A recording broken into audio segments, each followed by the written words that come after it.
It absolutely changed my life from going from broke to, oh, I don't have to worry about gas. I still remember those moments. It's like all those little things. And I remember going out to dinners and like, I hope the chicken's under 25 bucks. I could get one drink, I get chicken, and I'm putting it on my credit card and I have to figure out how to pay this in 2 weeks. And it's like $50. And having those things melt away, I know how big that is to your moment. And that's how it always kept me driven, is like, we're helping these people, change their lives through our software. And we're just a part of that. It was just like, I'm not a coach. That's not who I am. That's not how I'm built. So my way was always like, how can I make impact? And I felt like it was always through our software.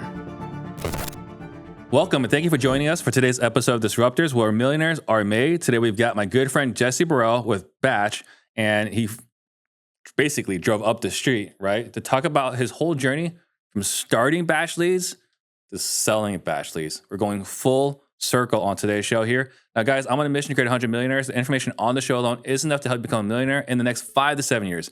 If you take consistent action, you'll become one. And we have Jesse here, who is officially millionaire number 3. If you guys watched, the pre-roll on this channel, you guys will see when Jesse received his plaque himself. Now, guys, if you're already a millionaire, we want to recognize you here. So please scan that QR code. Let us know. And if you want even more help to become a millionaire even faster, make sure you scan that same code.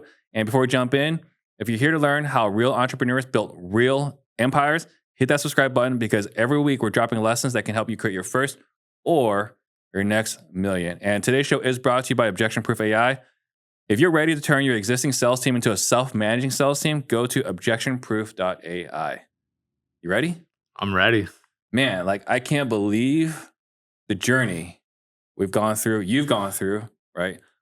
In the last 7-8 years. And I say we just because I've been able to witness it. So it's pretty cool to see it on the sidelines. Well, we're going to start at the beginning, because it all started with you and you getting on, was it Whole Scaling Live? Or what was it called? The event? The big one. It was Whole Scaling. Was with Max event, right? We Live. Okay. We Live 19, right? We Live, which is Wholesaling Elite. We Live 19. That was, I think, the big lift. But it even started before then, right? I mean, I still remember, you guys have been with the show, right, from 2019, because you started, the first show was literally 6 years ago, right? That's crazy. That you were on here. But, we talk about the Go Abundance, the working together, Brandon Simmons, right, putting us all in the same room. I know. It all started in us all being in the same room with Brandon Simmons' mastermind in Phoenix. Yeah. Right. That's where I met you. Yeah. Right. But yeah, let's talk about that journey from not having Batch, because you ran a wholesaling company. Right. And if I recall correctly, you had a partnership as well. Or maybe not a partnership by the time we met. No, when we met, I was on my own doing my thing. And that's when I met Annie and Evo, my partners through this whole journey at that mastermind.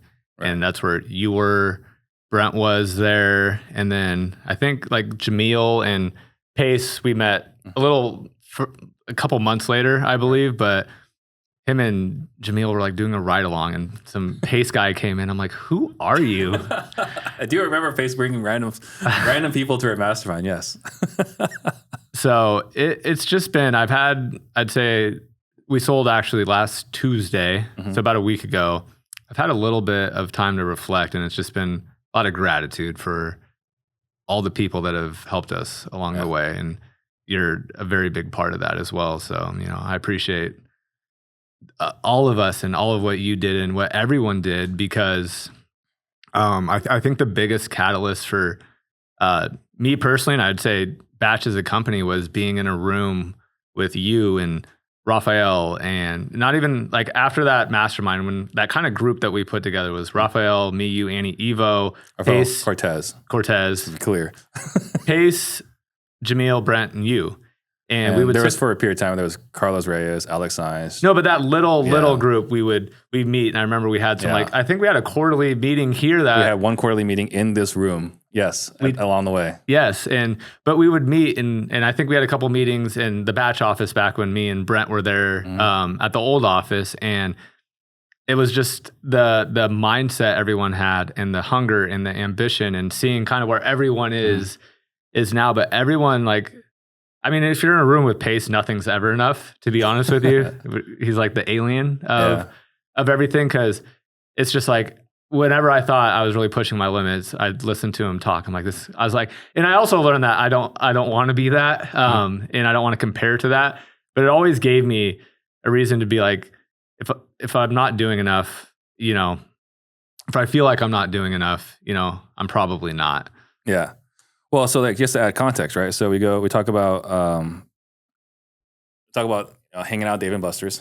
Yep. With Brandon, right? Yeah. And then after that, or from there, let's talk about we'll go through this in chronological order. Let's talk about the evolution of you and Evo working together.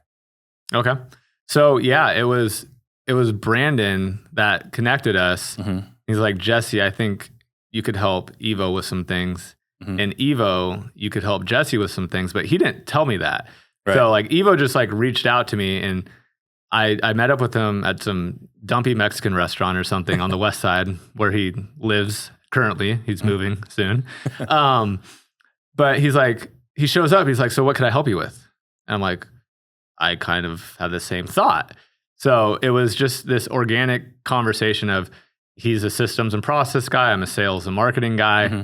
And we just started helping each other naturally. Yeah. And then he's like, hey, I'm selling like the skip tracing. And at that literally moment, I lost my TLO account.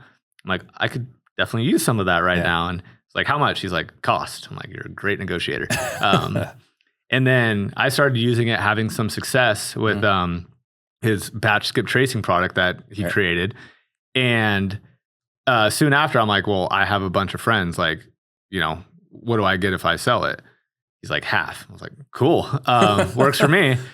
And then it just kind of started taking off from there. And then once we decided to do it together and kind of solidified that, I was kind of holding this in my back pocket. And the first call I made was like, Brent Daniels is a cold calling coach, and his influence is just growing. I called Brent. I'm like, you want skip tracing for free? He's like, duh. Right. He's like, what do I have to do? He's like, I was like, just talk, like use it, talk about it if you like it. Mm-hmm. And then it just kind of snowballed from there. And we kind of had a viral moment against Carlos and Sal on a Facebook group, need to skip versus batch skip tracing. Mm-hmm. And that just, them getting mad at us just got more eyeballs onto us, because like Carlos had such a huge brand there with Alex Saenz and Sal. And I was like, you shouldn't punch down because you just gave us a bunch of publicity. Yeah. Appreciate you. And then it just snowballed from there. And before I knew it, I had this wholesale company that was doing great, and we're making a bunch of money on skip tracing. That's when the, I would say cold calling got really big. And then when it really blew up is when, you know, the texting started to come out. And that's when it was just a rush of everything. And it was chaos. So it was basically Evo, who was just basically, you know, I kind of look at him, I'm sorry, Evo, if this is offensive, right? It's like, he's just really good at like taking a bunch of stuff and just like kind of putting things together, right? Yep. Like, cause like the guy has a licensing something in everything. He does. Right? Like he's a contractor, he's a plumber, he's an HVAC guy. He's at literally like a whatever official thing, designation. Yeah. For everything. Right? His real estate license still. Right. Which, yeah, it's funny. I wrote this down, right? Like you and Evo were both licensed with my brokerage. Yeah. Right? At some point, Studying Homes Realty. Yeah. When this was still Studying Homes Realty before we moved everyone over to Real. Yeah. And so there's been like a lot going on there. So like with you and Evo collaborating, and then obviously Annie getting involved, because like you and Evo cannot be left to your own devices, right? No. She's always been so underrepresented, even in our organization today. It's like what people don't understand is she lets me and Evo be great, and where she's great, we're awful. Mm-hmm. And people are like, well, what does she do? I'm like, everything. And she lets us work in our genius zone all the time. And if there's problems, she'll burden them until they need to be our problem, and she handles it. And I'm just blessed to have two incredible partners, to be honest with you. I know there's a lot of partnerships that have went sideways and went sour, and you know, we're able to make it through the first bite of the apple, which we'll talk about later. Mm-hmm. But I mean, without them, I don't know where I'd be today. Yeah. And then just, you know, for the recap, like you recently just sold. What were the two things you sold? BatchLeads and Batch Dialer to PropStream. To PropStream, right? Which is a big deal. And PropStream, they got acquired by Stewart a couple years back now. Yeah, I mean, technically Stewart, but PropStream, I don't know how I'm supposed to position it, but I'm just saying, like, they got acquired. That was a big deal. Oh, huge. Right. I remember when that happened, I called you. I was like, congratulations. Like, you got like a roadmap here. I guess the roadmap was to them. I would have never known it. I put on a PropStream hat last week and man, that was weird. But hey, they're my new favorite company. What could I say? Yeah. So, but along the way, we have to talk about like We Live 19. Yes. Because I think that was such a pivotal moment because you talked about all the names we mentioned earlier, right? Yeah. But like, that was when that was a big event for me. Huge. Right? Because that's when I got on stage, spoke at Max Maxwell's event. There's 1,000 people there because Max can draw an audience. For sure. Right? And so, so Max Maxwell has us go out, asked me to come out, and you guys weren't affiliated in any way whatsoever, right? No. But like... we all supported you. You, Evo, Annie, Brian Apples, which we haven't talked about. He's a part of my journey too. Yeah. Pace, Jamil, trying to think, was there anyone else that I think that was it, right? And spouses. Yep. Right? Mm-hmm. And it's like, you guys all came out to support me with no expectations, no obligations, no commitments. It's like, hey, like, you're doing this, like, let's just all hang out together. We'll be the Phoenix crew in Dallas. Mm-hmm. And we made some noise there too, because like there were a bunch of people like, who are all these people from Phoenix and why are they here? Because we're all competitors too right. in the wholesale space. We're all competitors, but like people didn't necessarily know who Pace was yet. Nope. Or Jamil. No. Right? Or you guys. No. Like we're all just kind of starting hanging out. to learn about there's some batch skip tracing people there, and we just rocked our shirts and weren't a vendor and tried to sell our data for free. Yeah. So. But like that was kind of like, I still remember like in Dallas, they're like, who are these people? And like, why are they close? Because they're all competitors. And we're like, collaboration over competition. Yeah. And that was the beginning, right, of all that. And it was funny, as we've talked about it a couple of times on the show, was that when we were doing that, it's like, yeah, we're all competitors and wholesalers, but we also, at around the same time, started creating our own different products, right? Yep. Some people might have heard of Sub 2. Yep. Right? Some people might have heard of Astro Flipping. Mm-hmm. And then Batch. And then I had, I didn't have a coaching program at the time, but I had to make one after that event because of all the notoriety I gained. Right. And we were meeting on a regular basis to compare notes. So not only were we collaborating on wholesaling, hey, what are you doing? What's working here? What's working there? We also began collaborating on like, hey, how are we working with this client, that client? How are you getting your clients? How are you building your business? Who are you hiring, right? Like remember specifically, Evo invited me in to meet with him and Annie to just show us his org chart, right? Like here's our org chart, right, at Batch. Mm-hmm.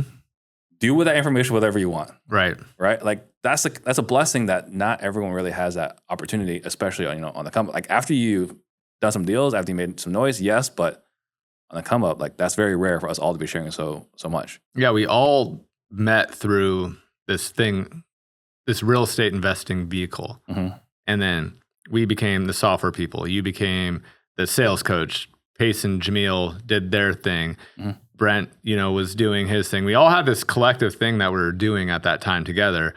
But we also just naturally fell into our own places with the other things that we wanted to grow, and no one really stepped on each other. Everyone kind of had their own little niche. And it was just that time I probably missed more than anything because, it's truly the journey. It's not the destination. Mm-hmm. And I think in all of us, none of us were, I would say, extremely wealthy at that time. We all had money and were doing well. And it was so exciting to see everyone win and have all these ambitions. And then what is this, 6 years later now, seeing where everyone's at now and all the fruits of all the hard work. It's so fun to be a part of that. I remember I gave Pace his very first affiliate check that he ever received from anyone. He's like, oh, this is kind of cool. And he probably makes like $1 million a month on affiliates now or something. But I was his first. And, that means something to me that we've had so many people just have so much greatness that's came out of Phoenix. And it's because we truly rooted for each other. And I feel like that's rare. I know we're not as close as we once were. We all have big brands and all these crazy things going on, but I'm saying it on the show today, like we have to get like some reunion together soon and just have all of us go to Pace's Ranch in Montana and chop it up for a weekend or something. Well, I even remember, right? I was in your guys' office in Tempe not that long ago, and I don't think you guys have that building anymore. But I was. You still have it. You still have it? Yeah. But I remember when I was there, I was like, oh, like here's the sub 2 room. Yeah. Right. Here's the Keegley room. Like you're honoring people. Like, you want to talk about that? Yeah. So, we got this big corporate office that we don't need anymore because we sold the larger part of our business. So it's up for sale if anybody wants an office in Tempe. Let me know. No, but yeah, so all of our conference room, there's like a Keegley room, an Astro room, or not Keegley, there's an Astro sub 2 and a TTP room. And so it's just funny is like, I think some of the people that work there now have no idea. They're like, these are the dumbest names ever. And it's just me, Annie, and Evo never forgot who really got it.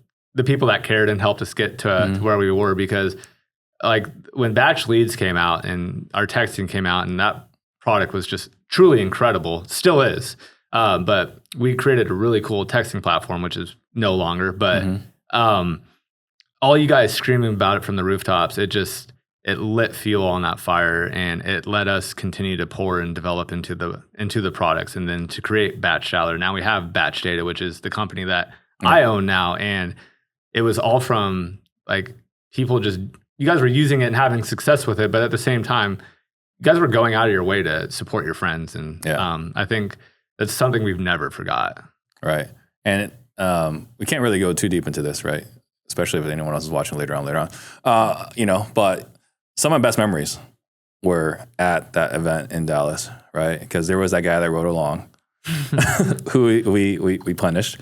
Yeah. And then there were some things that we did in the evenings, some fun stuff that Pace is like, I don't know what's wrong with you guys, but I want no part of this. So there was a lot of fun and great memories there.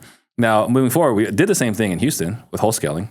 Yeah, okay, that was wholesaling. Okay, yeah. Yeah, so we did again, so that was March was We Live 19. Like that is embedded in my memory, right? It was a pivotal moment in my life. And then we did it again in wholesaling in Houston. They're like, hey, like whatever you guys did in Dallas, like let's do this again in Houston, because there's no reason why what's happening in Phoenix cannot be recreated in Houston.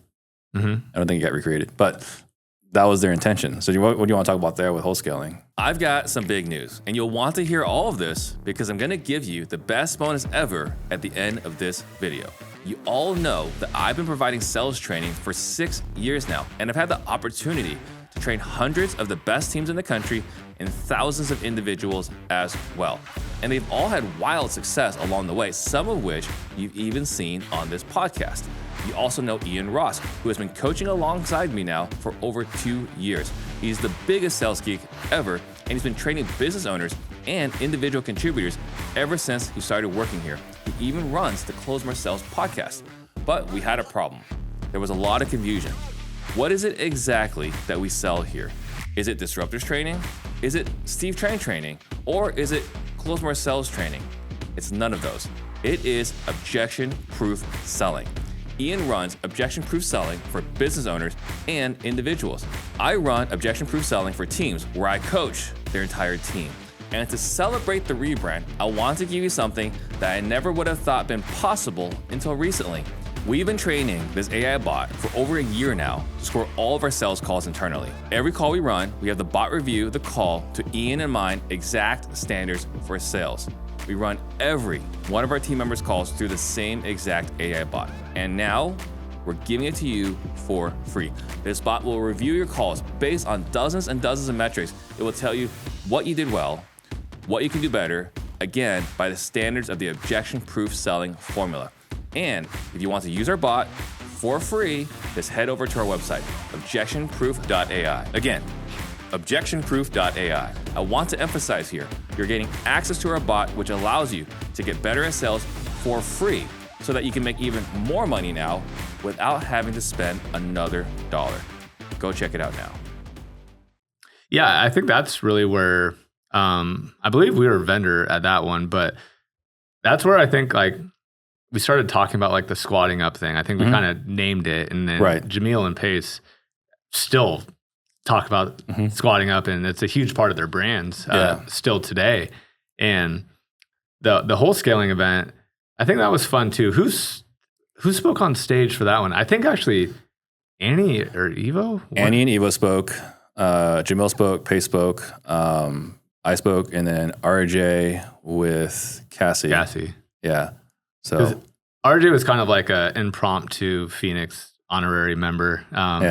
he technically had flipped a bunch of houses out there, and he came out all the time. That's true. But yeah, I mean, RJ is also like, huge shout out to you, RJ. You were in Cassie. You guys were a big part and a huge supporter of BatchLeads and Batch Dollar for a very, very long time. Still are.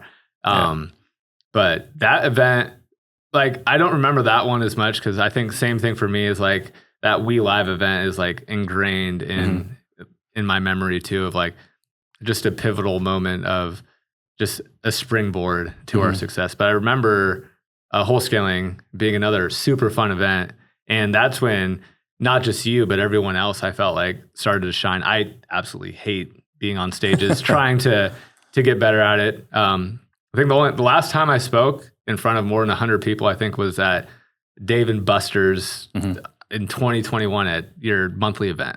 Yeah, so and that's something that I think is important too, right? Because like part of my journey was that I had the podcast, right, that did well, and I also had my monthly meetups that did all the way up until COVID. Those were awesome too. Right? They were great events, but like people were like asking me like, "Oh, how do you run these events? Like, how much did it cost?" Like, not only did it cost me nothing, right, but like food was provided, alcohol was provided. That's true, right? And so how did we get it done? It's like, well, we had a local title company, right? So Magnus East, that was my title company. We had hard money lender. So I think Capital Fund one was a big one, but we also had a couple other ones. And then Batch was a big sponsor at every event, right? We had a big Batch poster, right, at every single event. And then in the end, like even Keighley was sponsoring events, right? So so it wasn't difficult to run a big event with over 100 people that people were happy to be at. You just had some vendors to be.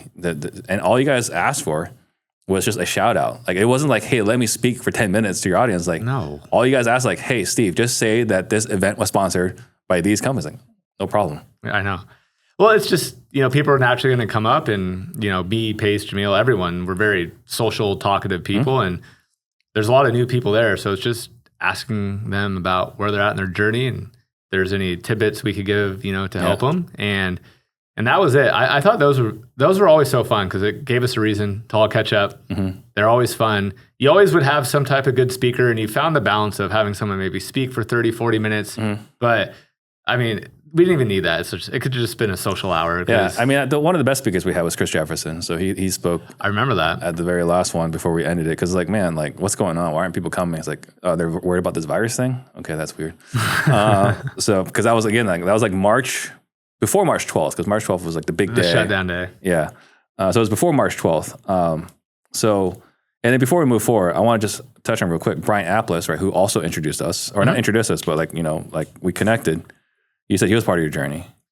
He was early on. I dated his sister was my high school sweetheart. I met him when I was 16 years old. Oh, I didn't know that. You didn't? No. So he was in like college, and he's doing a million things, hands all over the place, scatterbrained as all could be. And then Casey moved down here because he had a t-shirt printing company. He basically sold all around the country. It's pretty big business to sororities, fraternities, even had some big corporate accounts. And we were kind of on and off at that time. And I came and visited a couple times, and like, I love Phoenix. I'm a golfer. The weather was nice. I'm from Washington State, and it's like, this sucks. That's what brought you down here. So what brought me down here was a couple things. Was me and Casey were like broken up, but we never like given it a shot. And I didn't want to be like, what if? And I soon found out it was not meant to be. But I just didn't want to regret, like, this is my first love. We've had like this weird relationship to where she went off to college and we're like long distance and kind of on and off. And I just needed to know because that's just my personality. Like, I don't want to regret something. But during that time, I didn't know anyone. And Bryant let me go live with them. And Casey was nice enough to let me live with him too. And I mean, we kind of knew each other, and he was a great first influence for me because I got to see someone that was so passionate about building a company and making all this money that, I mean, I was some broke dude that was going back to ASU to try to get into the golf industry. And so he's like a huge early part of my journey that a lot of people don't know about because he was the first person, like firsthand, that I got to see day in and day out of what it looked like to be an entrepreneur. And I was like, man, that looks hard. But I was like, it also looks fun because he's a very passionate person. He's still to this day, like one of the hardest workers that I know, like can't turn it off. And he's sold a business and he has all these things going on. talked to him like a week ago, and like, can you just like concentrate like on less and build that bigger instead of Focus is not a superpower. no. Love Brian. Focus is not a superpower. And again, someone else that was, at our brokerage for a bit, and like we were run buddies for a bit. He used to come run with us. So yeah, awesome dude. And then just a quick thing here before we move on, golf. So I was playing golf. I bought some clubs, got some shoes, right? And I think this is the last time I asked you for help. And I was like, hey, Jesse, I'm going golfing. It was like with some CG guys, right? Some CG guys, right? With Eric Brewer, with Ren Bartlett. I was like, hey, like, give me 2 quick tips so I don't make a complete fool of myself. Yep. We went to Papago. Yeah. And you gave me golf lessons, right? We spent like, a few hours together. Yep. And it was the best I ever golfed, right? Like, what's it called? Is it a scramble where you like use the best ball? Yep. Scramble. So we did a scramble, and like, I've never hit par in my life when I've golfed. And on that scramble, we used my ball on all 3 to get a par. I was like, oh, so Jesse knows something about golf. Yeah, I mean, that was really my passion. I've loved golf since I was a little kid, and wanted to turn that into my career. And after going to ASU, finishing up there, getting my PGA cert, and all the internships, I quickly learned that it was going to take forever to hit my financial goals. And I looked at myself one day scrubbing clubs at Greyhawk Golf Course. And I was like, why don't I figure out a way to be like a member at a golf course, not work for one, and just like let golf be your passion, not your career. And then I soon after got my first job in real estate, and then we're kind of talking about that journey now. Right. So we talked a lot about the people along the way that helped you get there. And I think it's absolutely critical, right? Like, without them, it doesn't happen. But at the same time, you guys did the work, right? And so to go from like, here's an idea, like, hey, maybe we should work together, to selling a company, which, like, I don't know how much you can disclose, but, I would say 8 figures. Yeah, multiple 8 figures. Multiple 8 figures, right? So you sold a company for multiple 8 figures, which you and your partners owned.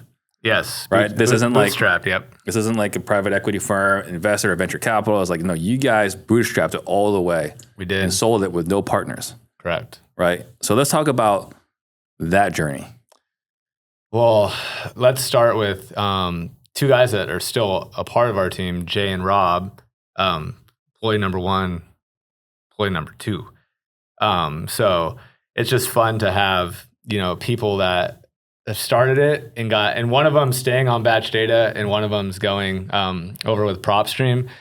So that's kind of a bittersweet moment for Rob, and Rob's like, I'll go rock it over here. Like, I'm still a part of it, and let's grow this side now. So they're all excited and have good attitudes, and they understand like what's going on. But I think what me and Annie and Evo did greatly was we worked our asses off. We learned quickly, but we also learned, I think, faster on hiring talent and hiring people that have done stuff in the software space that we haven't, and really vision casted of what we wanted, this to look like and how we wanted to grow it. And it was our leadership from our leadership all the way down to our self-contributors. They wanted to make the best product in the industry and help people change their lives through our software. It's like, hey, these people that are using our software are trying to do what I did on that real estate investing and wholesaling side. Like, I mean, it absolutely changed my life from going from broke to, I think my 4th wholesale deal was a $250,000 clip. And I was like, oh, I don't have to worry about gas. I still remember those moments. Is like all those little things. And I remember going out to dinners with, friends that would go to a fancy restaurant for their birthday. I'm like, I hope the chicken's under $25. This, like, I could get 1 drink, I get chicken, and I'm putting it on my credit card, and I have to figure out how to pay this in 2 weeks. And it's like $50. And like having those things melt away, I know how big that is to your moment. And we got to help people. That's how it always kept me driven, is like, we're helping these people, change their lives through our software. And we're just a part of that. It's not like the software solves all the things, but putting a good product in front of people with great coaches like you and Brent and Pace and all these guys saying, hey, here's how you guys get deals, and teach them how to do it. It was just like, I'm not a coach. That's not who I am. That's not how I'm built. So my way was always like, how can I make impact? And I felt like it was always through our software. Yeah. So let's talk about hiring and firing. How many people do you think you hired in your duration at Batch? The BatchLeads or all the way from Batch starting till now? I mean, there was one point where our org was over 200 people. 200? Yes. Man. So, a lot. What was that payroll like? A lot. I mean, until last week, we're at 130. So, we grew it to this big, obviously, and then revenue shifted as the texting regulations changed and stuff like that. So we slowly had to contract and get a little bit leaner. But honestly, that's a kudos to Annie. She built out, we had recruiters, we had assistants for the recruiters, we had people that onboarded. It was this whole entire org within our org. Get there, right? Yes. But you didn't start off that way. So let's talk about, just before we get there, do you remember what your worst month was in payroll as far as like the highest? Highest? It's probably been upwards of like 700K. 700K a month in payroll. Right. And I bring this up because like, it's easy to say. That's payroll. That's payroll, right? Like, it's easy to say, like, oh, they sold them like their business, like they had help, they had someone did this for them, maybe they had resources that I didn't have access to resources to. We had to figure it the fuck out, dude. Right. But like, everyone wants like the glory. But was there ever a night you're like, crap, payroll's 700K? No. Awesome. That is due to Annie keeping a lot of money in reserves in her account. That's what I'm telling you. Like, you're going to hear this over and over. She's the star of the show that no one knows about. Evo too, but like, she has always made sure that there was never a chance that we weren't making payroll ever. Yeah. We always had lots of months of reserves in, and I would get annoyed. I'm like, we have so much money. I could have this money working for me. And she's like, trust me. Like, she never wanted us to have to draw and fund the company. She's like, what we take home is what we take home. Like, I'm going to keep a war chest. And it would something crazy, and some crazy stuff did happen with all those things at the same time happening with the, rates changing and the texting changing and this and that. But we were always in a good place where employees never had to worry about their jobs, and we didn't have to worrying about their jobs. We kind of did if it kept going to shit, but it's a testament to Annie, who's awesome, right? And by the way, like, you guys are watching, like, if you guys want to go back, like, we have an episode with Annie, we have an episode with Evo, right? Yeah. In Real Estate Disruptors. So definitely a testament there. But going back, okay, so you guys have that fiscal discipline, but not everyone does, right? So again, it's easy to look back and say, like, man, it was easy for them. They could figure it out, or they had this, they had that. But there's not a lot of people that can stomach a 6-figure payroll or a 6-figure expenses before anything comes in. So we've had, I've seen a 300K loss in a month before. Yeah. That's hard to stomach. So let's talk about that. What happened there, and how did you stomach it? So what led up to a 300K month loss? Because that's clickbait right there, right? For a title. We're not going to use that, but that's something that would work. So that was a combination of just like big annual prepays with data deals and stuff like that were hitting. So it was like, I don't know if it was like a cash basis loss. I don't think it was like a net cash or net loss, but we had negative 300K come out of the account, and testament to Annie. But it was just a weird month, and I think payroll hit 3 times. It was just a weird month where I was like, I look at our finance lady, Leanne, and I'm like, she's like, we're okay. And I'm like, okay. She's like, we do need to go make some more money though. I was like, on it. All right. So then let's say then the worst month, right? Because, to have that kind of volume, there has to be like, this kind of peaks and valleys. So whether it was texting, regulation, or you talking about interest rates, like what were some of like the worst times in this journey? So speaking of that, that was in the thick of it. And we decided product is not going to, so if you want to talk about sacrifice and discipline, like product is not going to suffer. Like if we do that, it's a spiral effect. And like employees, like we need to contract, we need to get revenue right. But like key people, that's important.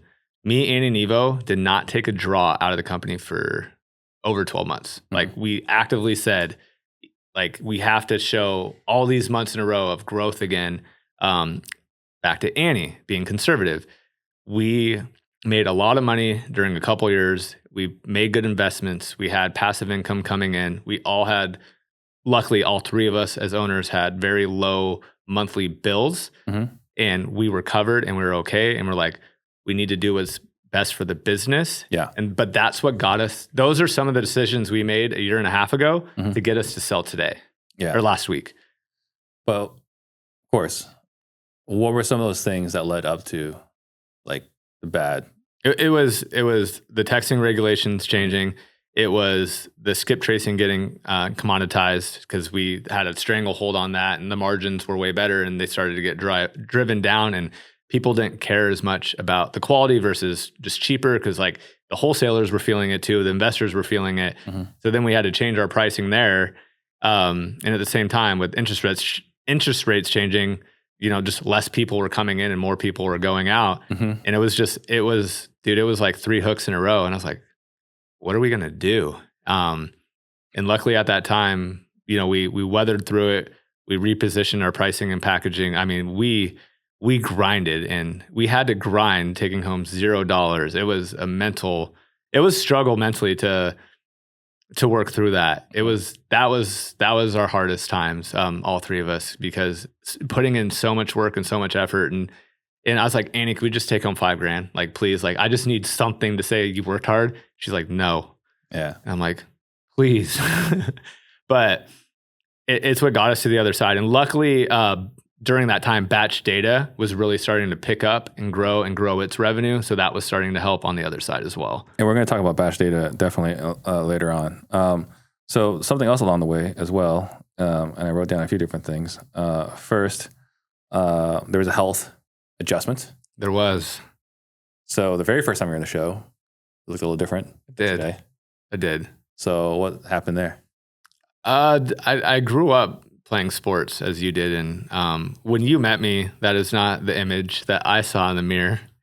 And, I got so focused and so unbalanced of when I started making money, never making more than $30,000 until I was 29 years old. I was just obsessed with it. And I kind of started getting away from exercising regularly and eating a little bit worse. And I'd be so busy, then I'd binge eat at night and binge eat again later that night. And my wife has a crazy metabolism and can eat a lot. And I just eat with her all the time. And before I knew it, she looked the same and I was huge. And then eventually, I think once I started to be the face of Batch, and I think I just wanted to be a better leader, not just professionally, but on the personal side too. And that really drove me to just really find a balance and hone in my discipline. And I want people that follow me or look up to me that I really practice what I preach in all aspects of my life, and especially the people on my team. I think me being obsessed with being healthier and drinking less, when I'm excited about something, it spews out of me. And there's a lot of people that have lost a ton of weight inside our organization. We did the Biggest Loser multiple times. And I feel like it really got people to just eat better and exercise more because I was so passionate about it. I think it just rubbed off onto people. Yeah. That's great, because I've seen it. Not only do you do it, but you're sharing it over and over again, like every day on Instagram, right? I dues paid every day. Every single day. So I think it's good and it's inspiring. And then the other thing too is you had what I think for the longest time was the best free lead magnet. Now, I would argue my lead magnet today is better, right? It's biased, right? Objection Proof AI. But I sent a lot of people to your lead magnet, which is the Batch Litigator. Oh, yeah. At the very beginning, we gave that away. That was Evo's brilliant idea. We, back before litigation scrub was inside, and easier to get access to inside BatchLeads, Evo's I think cost us like $3 or $4 a month. But all the leads that we got from it, I mean, kudos to him. That was such a brilliant idea. Yeah. So for everyone that wasn't around for Batch Litigator or the Litigator Scrub, what was the Litigator Scrub? So what it was is, you wanted to scrub people that were in known litigations that are relatives of people that lawyers, and I think there's a couple other things, but those are no people that you want to call or text because it's just a recipe for you to have to settle some lawsuit that you probably don't even need to settle. Yeah. So this is not legal advice, right? So, do with this information what you wish. We chose as an operation to disregard the do not call list. Right? Well, that's different than the do not call list. So. I know, but if we're going to disregard the do not call list, Yes. we need to make sure we remove all the attorneys that can work for themselves. Yes. All the people that are related to attorneys. Yep. And all the people that have a history of suing other people. Yes. So when Evo came up with this, I was like, because this is before it was a free tool. It was like, hey, this is me just hanging out in his office. It's like, I have this other thing that, like it has all the attorneys and all the litigators. Like, can I get that? Can you email it to me? Like, I remember like asking him to email me this list so I can like scrub against it. Yeah. Before calling, right? So this is before it was a lead magnet. So I just want to again like just shout out like this whole journey. Like you guys did a lot of really cool stuff. That was one of them. I forgot about that, honestly. Yeah. The other thing that's built in now to like our systems and processes. But yeah. I mean, we get tons of people using it all the time. Yeah, that was kudos. That was a brilliant move. The other thing too is there were maybe, I don't know, wins or challenges or whatever, but you guys have had now 3 different locations. Yeah. The first location was the idea like, hey, let's collaborate. Yep. What you guys spend a lot of money on. Mm-hmm. I don't know if you guys sold that thing for a profit or not. So let's talk about the first location. To Brent? Yeah. Oh, yeah, we did. We made some good money on that. Okay, good. Yeah. Right, so good. So let's talk about that. So what was the vision for the first location? The first location was basically, let's get a building because we have this cool business now. That was about the thought process.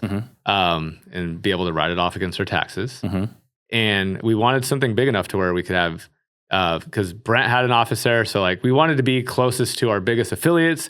And we, in 2020, decided to, stop wholesaling because we felt like competing against our customer, just that wasn't for us. And we had everyone's data and all these different things, never touched it, never would, because like I would never jeopardize that business. It's not worth it. Ever.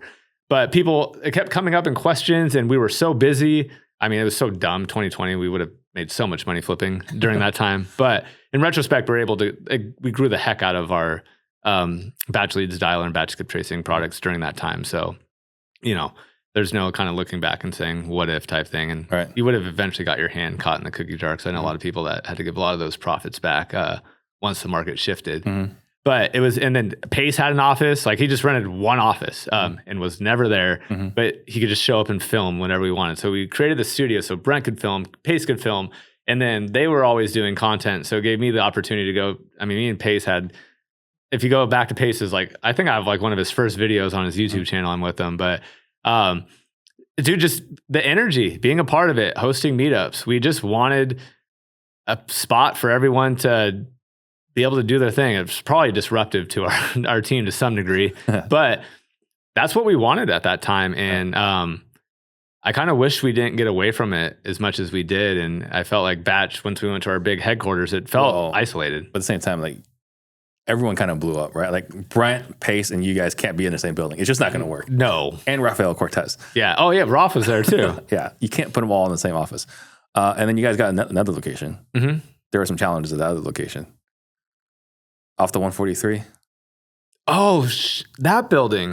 Oh my gosh. I was like 3. I'm like, what are you talking? Yeah, me and Brent. You already blacked that building out. Yeah, dude, I forgot about that. All the worst memories here. Yeah, me and Brent, me and Evo, Brent bought a building and then it turned into a cluster F. And we spent all this money on architecture and this and that. And I don't know what happened. I don't even remember. That's how busy my life's been. Thank God we sold it for like a break-even number. So yeah, we got that building. So we were stuck in our same building and didn't have a new building to move to. And we had to rent a place like a block away because we'd grown so much. And then we found this huge building that we were going to grow into. And then that's when the market shifted. So now I have way too big of a building. And now that we're sold, I have way, way too big of a building. So unfortunately, we bought that at the peak. So there will be probably a multi-million-dollar loss on that building. Oh, really? Yeah. So if you want to talk about big as hell, hasn't quite happened yet. But we put a ton down. So I'm not going to have to come out of pocket for that. But the money's gone. It's written off. Yeah. So I'm bringing all the worst memories too. But like we're not saying like, hey, like we know each other. Like this has been a journey. Yeah. To witness and like we compare notes here and there, right? I mean, I got to play with your golf simulator or whatever you call that thing. Like, what's the plan for that thing? I don't know. I'm building a guest house at my house, so I'm gonna ask for a finder's fee for putting together the PropStream deal for my partners. Like, I have it. So I'm assuming they won't care. Yeah. Okay. So then I want to talk about, so I guess a couple more things. So we haven't really emphasized, I know you said that Annie was very heavily involved in hiring recruiters, right? And assistance to the recruiters. Right. Right. But a key part, I think you said, like, having 200 people on payroll at one point, you guys must have gotten good at hiring and firing, or did you and Evo never get good at it? It was only Annie that was good at it. No, I mean, ultimately we had really good people to where the managers and the directors and some of the executives, like I haven't hired someone in years, to be honest with you. I'll occasionally, because we've had our core leadership in place for quite a long time. So we haven't had to, it goes back to, we have some really incredible people that are on our executive team that we build out that are passionate, that are very intelligent, that are better than me at certain things. Like they know what attributes to look like in their specific departments better than me, Annie, or Evo did. It goes back to our people. Like we had incredible people. So or have incredible people. So let's talk about then, right? And obviously it's not easy to just go ahead and replicate this, right? No. But let's just say, like, what were the 3 things that separated you from someone else that wanted to do the same thing, right? Because like you weren't the only skip tracing services. Right. You said like there was a viral deal, right? Need to skip versus like Bash, right? Yeah. But there's been a lot of people that come along the way. Like there's a lot of data companies, right? And there's right now more data companies coming all the way. I get pitched on a regular basis, like, hey, well, you want to push my skip tracing? Will you push my product and this and that? Happens quite a bit. Yeah. There's always someone new coming, right? So what would you say are 2 or 3 of the biggest things that allowed you guys to go from like bootstrapping to a successful exit? Not like, hey, maybe we exit, like a actual successful exit versus someone else that's like kind of like tinkering in the space. I mean, product, people, process. That's what it is. Okay. We never took out a ton of money. We always kept pouring into the company. I mean, during the Texan days, we were printing money. Like if you know that, like printing money, but we kept hiring better and better and better people. We kept pouring into the products. Like, don't get complacent. If you hit a product market fit and you start doing really good and you're growing like crazy, which it seems we've been having some conversations off camera about, you're doing really good with your product right now. Right. And I'm like, continue to develop, put more fuel on the marketing fire, grow. And then start hiring people that are way better than you at certain things. And they're very expensive. You're going to get uncomfortable doing it. But that's what got us to where we're at today. I have a lot of people with 6-figure salaries. I have a lot of people with multiple 6-figure salaries. And greatness is not cheap. And that's something that we learned.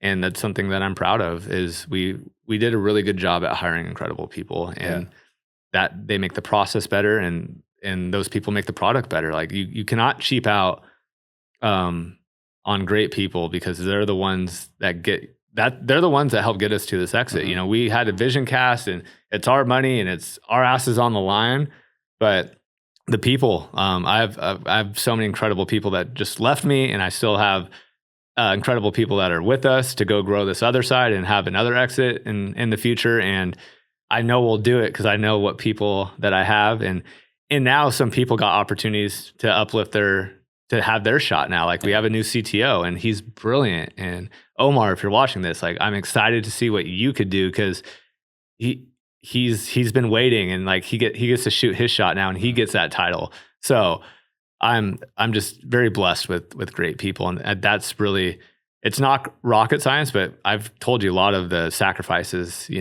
that we've had to make to get here as well. Yeah. So 2 things I took from that, like, we saw like Amazon and most tech companies, but definitely Amazon, I think is like the ultimate case study of this is like, just because you're making money doesn't mean you need to go like pull that money out. Like every dollar they put back into making Amazon bigger and better and better. And it sounds like you did the same thing. And the second thing is the investing in people, which is something that's commonly said, but you guys actually did it. Like you guys actually are paying people a lot of money, paying the best minds. So I know you kind of mentioned this, maybe you'll give me the same answer, but like, how do you guys go about like making sure you hire the best people? Like, was there a criteria that you gave to the leadership team, or like you just like, all right, you guys just go hire? Well, it was really building, like the best people was building out the leadership team, and then they brought incredible people under them for directors or managers or self-contributors. So how did you build the right leadership team? I'm filming this video for the man himself, Mr. Ian Ross. The guy crushes. The guy's the best person in sales I've ever seen. I've invested elsewhere and I haven't got the same results. I've gone from being a seller, making 5K a month, to being a hybrid role, making 11K a month, to now be 4 months down the line from 5K to on a closing opportunity, inbound, full calendar, with the best opportunity, the best offer in my space. OTE is around 20K a month from month 2. So I've gone from 5K to 20K. If that's not a return on your investment, I don't know what is, man. If you're a salesperson and you don't invest in sales training, you're gonna get left behind because your job is to be better at sales. And sales training directly makes you more money. If you like what you just heard and would like similar types of success, text CLOSE to 33777. And we'll see if you qualify to join Objection Proof Selling. We're taking good sales reps and we're making them objection proof. We puckered up and said, I don't think we could do this without them, and made sure they're happy. Like, honestly, I remember our head of product and then our CTO that just went over, and now he's the CTO of PropStream. So like, I'm so excited for him to go lead that team. Mm-hmm. But Evo, just like, he's like, okay, I'm going to tell you a number that they are, and you're going to tell me to F off. But I'm telling you, they're going to get us to where we need to get to. And he told me the number, and I said, absolutely not. And he's like, trust me. And I was like, this is a lot, like a lot. And he's like, trust me. And I was like, okay. And we each kind of hired our people in those roles. There's a couple people that we've phased in and out, but like our head of marketing has been around for like 3.5 years, or he's actually our chief growth officer now, but he kind of oversees marketing, and he's kind of like my right hand. He's like the mini CEO of the company. His hands are everywhere, product, sales, marketing, everywhere. And then it took us a while to find the right sales leader, but we nailed that about 2 years ago. But on the product side, we had our CTO and our chief product officer. And I mean, those were, and then Omar, who was doing a lot of our backend stuff and our AI and our LLM modeling, and his brilliance. So we just had some core people, and then all the great people underneath all of them that they were able to hire and train and develop, comes from a great leadership team. So let's talk about the first expensive hire, costly hire, not expensive, but like first big investment hire. You don't have to say name or title, but dollar amount. What was the first one you're like, oh. This is going to be funny, because I remember, I think I called you. This is going to we're going to go way back early. I remember we had this girl come on for marketing, a $60,000 salary, and I thought that was expensive. I do remember that conversation. Do you? Yes. And I was like, Steve, I just hired someone for $60K. And I was like, what am I going to do? We're like making a bunch of money, and I couldn't even wrap my head around it. And then like 6 months later, that was my answer to you. I was like, what are we talking about here? Like, what are they doing? Are they going to change your business? But that was like, we hadn't hired people. Like, it was like commission only people. And like, yeah, we'd pay them a bunch of money if they made us a bunch of money, but like some salaried position, you're like, $5,000 a month? Like, really? That's where my head goes back to. But as I said, with, it was Evo. Like, we hired a couple people on Upwork to work on projects. And that's when Evo came to me with the first multi-6-figure salary of like, hey, I want this dude full time. This is how much he's going to cost. I was like, get the hell out. Because I think like 60, 70, 80 was like the next highest thing we have. Then Evo like triple. And I'm like, what? Yeah. Okay. But clearly he was right. Oh, so right. Yeah. Another thing too is we've been hanging out now at Collective Genius as well. Yeah.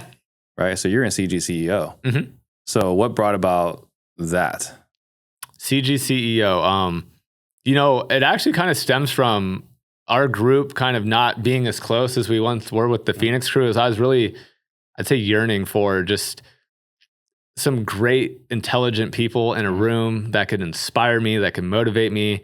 We're all in different parts of our journey and learning from other just crazy successful people. Yeah. I really wanted that, and I kept getting blocked by David Lecco and Deal Machine, who just wouldn't let us in as a vendor. And ultimately, I got in as a member in the CEO group. And I didn't really care about the vendor thing. I wanted to be more like, this actually is way better for me. I wanted to be in a room with people. I didn't want to be that vendor there being like, hey, sell my stuff. I wanted to be inspired and wanted to be around incredible people. And, Jason Medley has been just kind of a pseudo mentor to me. And I think I see a lot of myself in him, and I think the same, because he's like, we're hyper competitive. We're both just very aggressive and want to see greatness and want to see greatness out of ourselves. And it's been a really, really fun group. I haven't been able to go for the last couple quarters, but I'm excited to get back there in September. Well, and I mean, Jason Medley, like I share with him, right? Because we were there, I want to say a month and a half ago, and I told him, like, look, Objection Proof AI doesn't exist without him, like, constantly on my case about focus. Yeah. He was constantly like writing about focus, and finally, like, I'm focused. And because I'm focused, I actually have openings on my calendar, right? Interesting. Like, I'm only working 25, 30 hours a week. I mean, I'm working more than 25, 30 hours a week. I mean, I was working probably like 50 still a week, but it's because things I wanted to do. Right? It's not work when you're excited about it. Right. But like obligations is like 20, 30 hours a week, right? And so it's like, hey, let's do this other thing. Like, done. It's easy. Like, I have the time, I have the bandwidth to handle it. Whereas, and it only happens because he was, again, writing my case to he's great human. Yeah, he's awesome. So then let's talk about now. Okay, so now that we don't have BatchLeads or Batch Dialer, which you were known for, right, for a long time. Yep. You got Batch Data, and I want to before we get into it, like, I remember you having a conversation with me. It's like, hey, look, wholesalers are great. Everything we're doing wholesaling works in every other industry too. Yep. I'm going to monetize this. Yeah. So let's talk about that. Let's talk about the evolution of Batch Data. Yeah. So, not even evolution, but like the innovation of where it comes along. So this is back to Evo's brilliance. As I said, great partners. We're really building this very complex API and large data set for BatchLeads and for Batch Dialer. And he's like, hey, other people would want this. Like, we just don't license something and then put it into BatchLeads. Like, we have our own proprietary stuff. We aggregate all this data, all this skip tracing, and all these different places. Why can't we sell it to other software companies like us or adjacent to us? Mm-hmm. And I was like, how much will we make? He's like, I don't know, like $1 million a year maybe? Like, I was like, cool, because it doesn't cost us anymore for the data. BatchLeads already needed most of this. Now, as time has evolved, we've brought on stuff that BatchLeads doesn't use. But we were just trying to find another way to monetize all the stuff that we were paying for. And before we knew it, now we're servicing, InvestorLift, Crexy, now PropStream is a partner of ours. And there's a bunch of other in the space. There's a bunch of others. A lot of home service people are coming out with softwares and apps, and I feel like they're a few years behind us, and door knocking stuff, and they all need data and they all need contact information for that. And then also just larger, more sophisticated real estate operations or big, like Pods uses us to where they want certain data sets. So like all of their lead form, all their abandoned carts, they have an address. So they send those through API over to us. We'll give them the contact information. Then they kind of have a warm, cold lead, and they're able to like up their conversion rate. There's so many different ways to use our data sets through API or through bulk data. Or if you want stuff, if you're a more sophisticated real estate investor and you want it piped into your CRM, and us being able to cleanse things like, and we have some AI tools. There's just so much cool stuff on that side. I'm really excited I feel like we really got BatchLeads and Batch Dialer to where we could get it. I think it's going to be in very, very good hands with PropStream. They're going to go build the super app, and I get to help be a part of that product roadmap over the next year. And I think the people that are going to benefit are the wholesalers and flippers, because they already had an incredible product. And I think what we have and us being able to power some of their data, it's going to be tough for the deal machines of the world out there. Yeah. Well, I think it's cool that you guys are powering Crexy, because like for the longest time, CoStar, right, was like the big bad wolf. So you got LoopNet, which is like the free thing, not free thing, super cheap thing. Yep. Right. And you got CoStar, which is like, the big gorilla. Yep. Right. And I got Crexy, who I don't know, seems like a newer. No, they're kind of the little kid knocking on the door saying, hey, we're doing some cool stuff too. And we've had a partnership with them for like 3 years now. They've been great. They did a data study on are on the skip tracing, they put us against like 33 different competitors and we just shine. Like that was our early thing. That's our bread and butter.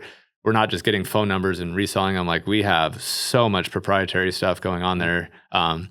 Even more so with the LLCs, and we've done some really cool stuff there. So, now I really get to focus on how can I help empower all these other software companies. And luckily I built and sold, 2 SaaS products to PropStream, and I could give a lot of advice to people that are getting started or people that are growing their business on kind of where to focus, what to do, what data you may need now versus later. So I'm excited to take like a consultative approach, and now I'm getting a lot of questions of like, okay, well, what do you need to look at to sell and this and that? And I was like, just focus on growing, and here's some metrics you might want to look at. Yeah. Well, and so I think just going back though, even like Crexy, right? Like that's just competitive advantage to the data set, because like CoStar, I had a subscription with them, hate them.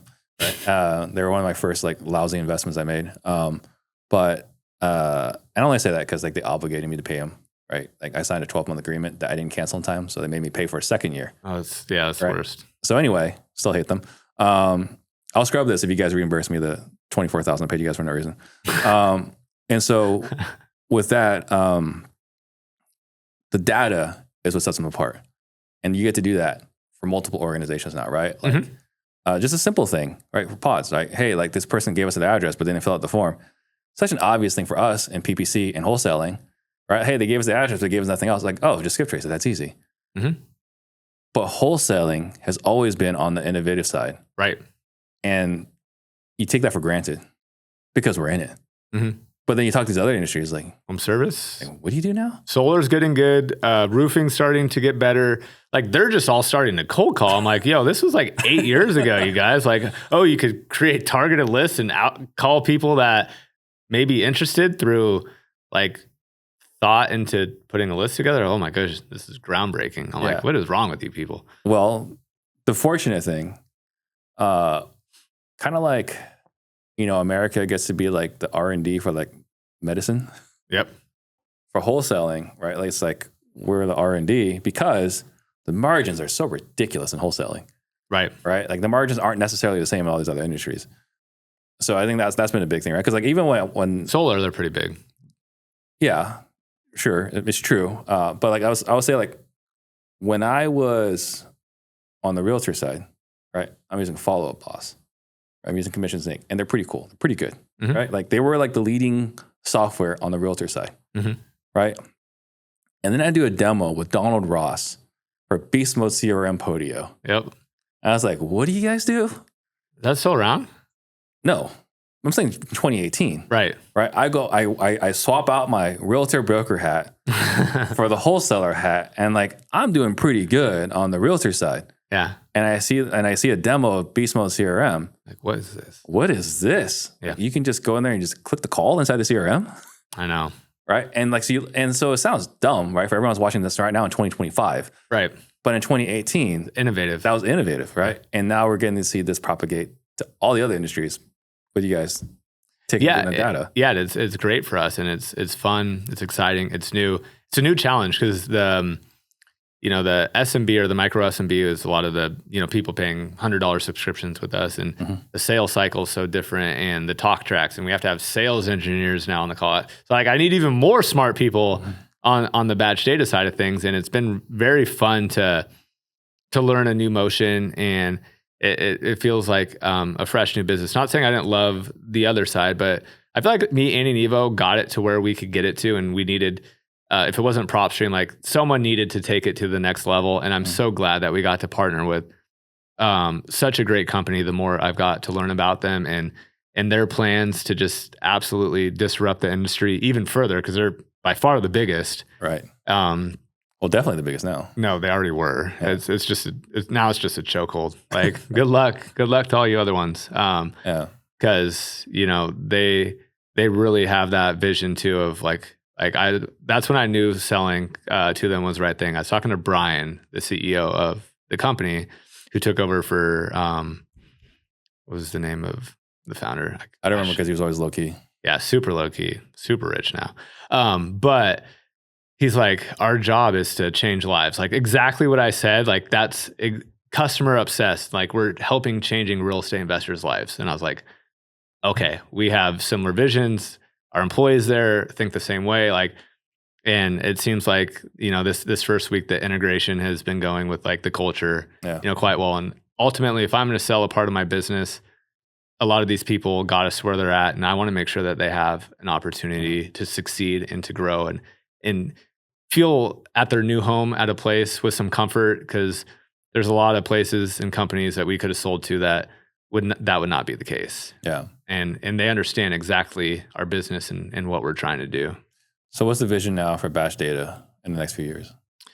The Batch Data is to just let more people know about what Batch is today. And if you're interested in large data sets, or you're building, softwares, or have a sophisticated marketing team, like we want to be your person, because we're going to be pretty cutting edge with some of this AI stuff, as well with some stuff we're already doing. But I have a secret weapon. His name is Evo Dragunov, and he is obsessed with innovating in this space. And I am really eager to see what he comes up with. Yeah. And then I mentioned earlier, like you really helped me quite a bit with my golf swing, right? That was like the last time I asked you for help. But in the last couple of weeks, we've had different conversations. But like, your journey, what you learned along the way, and like what I'm doing and what I'm trying to figure out. And it's been really helpful. Is like, hey, like you need to consider this in your pricing model and who your avatar is. If your goal is to exit and sell it, here are the things you need to build out right now. So that when you sell it later on, it looks better to the investment bankers and to the end buyer, which are things you don't think about when you're building a business. One thing too is whoever's helping you on it, if there is anyone, if they're going to, make sure this is something that we learned. Actually, we'll talk about this off camera. Never mind. Okay. I mean, if there's one thing you want to share for everyone else, because we kind of like open that loop, just one thing and we can finish the rest off camera. No, I meant just this. We'll okay. All right, cool. Well, so then that's it. I appreciate you coming on here. Like this is a big deal, right? Like we opened it. You already started it, but like we kind of like announced it, right? Yep. July of 2019. Yep. Right. And 6 years later, because it was legitimately like July 10th, right? Which is in 2 days. And we're going to be releasing this on Sunday. So like a few days after July 10th. That's crazy. So it'll be exactly 6 years from like when you started it, or when you announced it, to closing that loop. It's an incredible journey. And it was important to me for you to come on here and talk about it, because like I got to witness this whole deal, and now everyone gets to hear like some of the backstories. Like you guys won't ever hear about like the craziness in Dallas, but everything else, they got to kind of hear like the backstories. No, it's been so much fun, and it's like it feels so short yet so long.